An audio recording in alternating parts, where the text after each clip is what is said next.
I'm okay. I'm okay. I mean, that's what we always say, right? It's the one thing you hear besides I'm fine. But what does okay really mean? If it means suffocating like you're being held underwater, like you can't breathe and you're trying to reach to the surface just to gasp for air, then yeah, I'm okay. But that's not what it really means.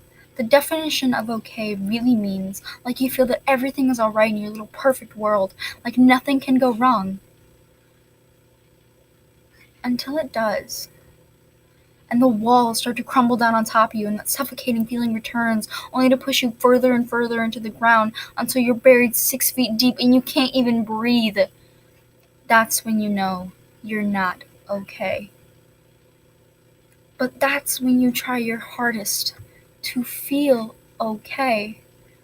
That's when you start to help others more than you help yourself, because we think that maybe, just maybe, if we help another person with their problems, that everything will turn out fine. Like everything will be fixed in that perfect little world that we created when we were 6 years old. The world where mommy and daddy were still together. The world where your arms were littered with cuts and bruises that you blamed on the cat. Or the world where you hadn't heard voices in your head screaming about every little thing you did wrong. It was the world where everything was okay. But in that little 6-year-old boy's mind, where everything was alright, he just couldn't wait to grow up, become a strong and beautifully kind person, to protect others more than he wanted to protect himself, because when you're 6, you think you can't get hurt. When you're 6, you just want to be brave. But as he grew up, he learned that life wasn't just this perfect little world, that it had faults, just like he did. He learned of the growing pit in his stomach, the sea of anxiety swimming in it. Day after day, he learned of the fears of being noticed in a crowd, or the fears of not fitting in. He just wanted to be himself, but realized so soon that he couldn't without paying a price. The price of individuality. When society sees the little boy being himself, it crushes the confidence into a million pieces, like the tiny pieces of broken glass that fell from the mirror when he punched it, because he couldn't stand to look at his own reflection anymore.